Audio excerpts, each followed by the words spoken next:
Hi, and welcome to my journey through mental health. I'm sorry for being late this week, or I guess technically I haven't been on at all this week. I've been going through some changes. I'm going to be doing some physical stuff next week, so it may be a few weeks before I'll be able to be back on the air as I'm getting my teeth fixed. So I don't know how I'll be able to speak. So today, like I said, I was going to start at the beginning of my journey. As far as I can remember, as far back as I can remember, is only to about the age of 8. The earliest memory I have is it's nighttime and we were riding in the car, the whole family, except for my one brother who I guess stayed behind. We were moving from what we referred to as the North End to the big city, and my dad kept saying, "Where are we going? I want to go home." And it turned into a game for us kids. We would chorus, "We are going home." This was shortly after he had had his aneurysm and had been, home from the hospital. I think basically he came home and we moved almost at the exact same time, from what I gather. I'm not really sure. That very same night, we hadn't even gotten settled into the new house when the house next door decided to catch on fire. So we pretty much got to go from being in our new house to sitting in the car while the firemen came. And that's my earliest memory. Now, as far as the house we lived in before the move, I can draw the whole yard where we had a separate yard, fenced in area for our dog. We had a chicken yard. I can draw all that. I could sit down and I can draw inside the house where the bedrooms were, the living room, dining room. But as far as anything happening in the house, I have absolutely no memory. I have stories that were told to me by mom, dad, older siblings, but no memory of anything happening in the house, which I find kind of odd. If anybody can explain this to me, I'd really appreciate it. So, moving into the new neighborhood,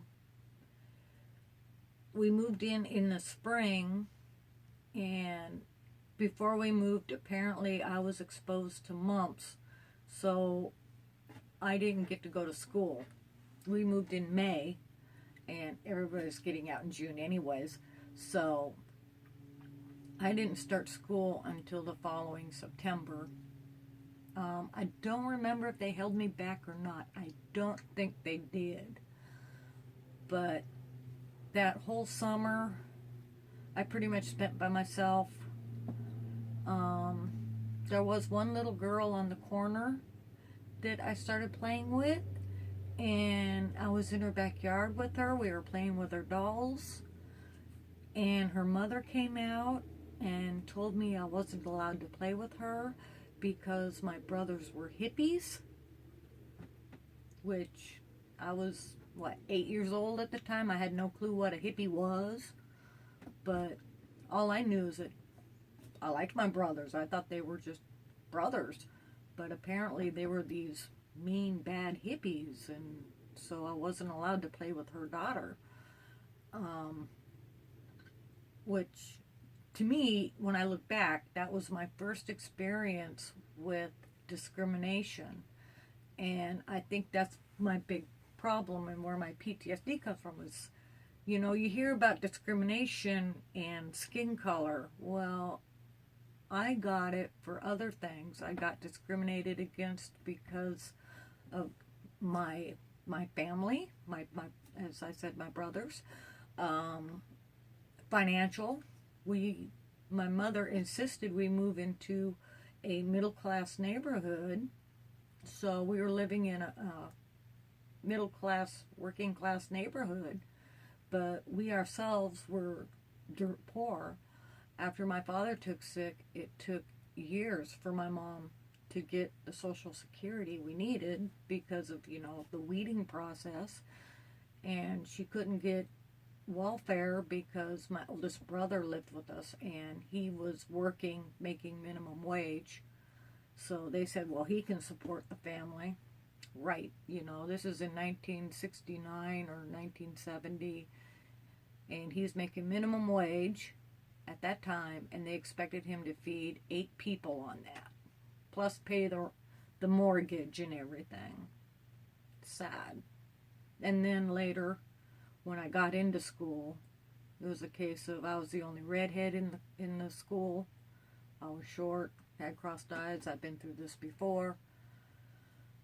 And those are my earliest memories. That's where everything, I think, started. I remember Mom taking me to a Goodwill one time. She went there to get clothes. I think it was for school clothes.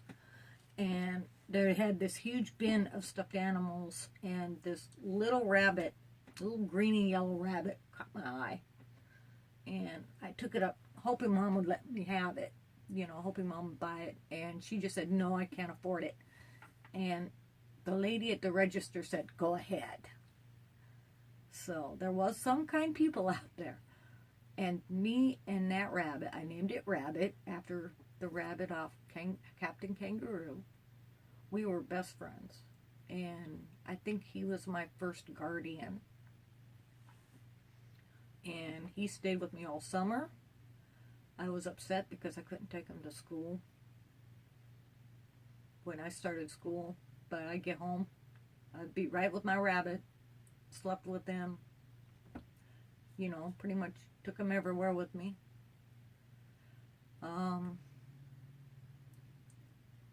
And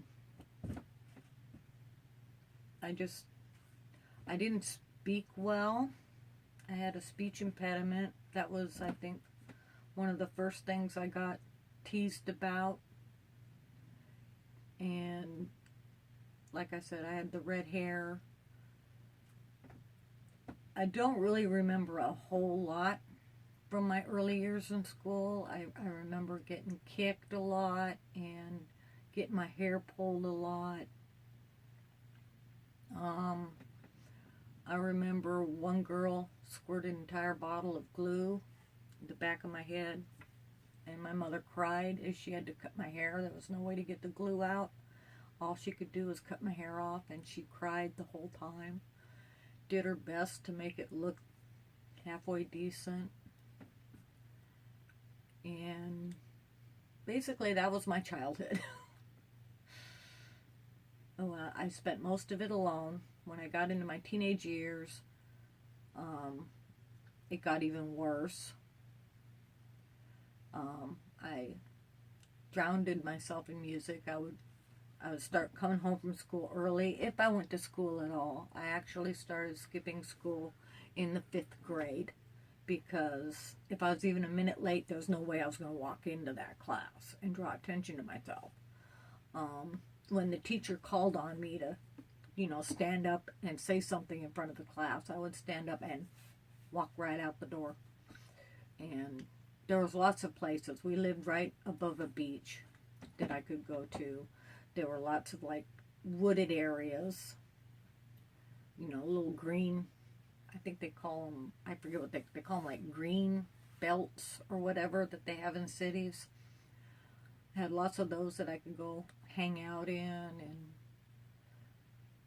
that kind of thing. So I would just do that rather than go to school. As I mentioned in another episode, I wasn't learning anyways. I was too focused on what was going on around me rather than what the teacher was wanting us to focus on. They did put me in speech therapy for 3 years, which is why I'm able to speak as well as I do now, which I know isn't the best, but hey, you do with what you got, right? So, yeah, that was my childhood. Rock and roll my teenage years. I'd come home from wherever at the time I was supposed to come home from school, straight up into my room, crank up my loud music. At the time, it was usually Elton John, Bad Company, Aerosmith, and just create my own little world there. And I stayed there all the way up into my 20s, I think. Though people didn't know it. I went and I did go out with my brother, and I did end up meeting a guy when I was 16 and had a baby at 17. But even with the baby, I moved out at 19, got an apartment in the local projects, but I still hid in music, hardly socialized with anybody,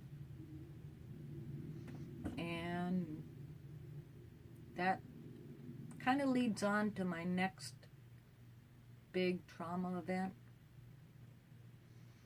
So I might leave that for next time and just leave it for now. Like I said, you might find these stories boring, you might not. You might get something out of them, might go, yeah, me too. I was beat up a lot in school, and it was because I was poor and in I wasn't where I really fit in, or maybe it was because of your skin color, maybe it was because of something else.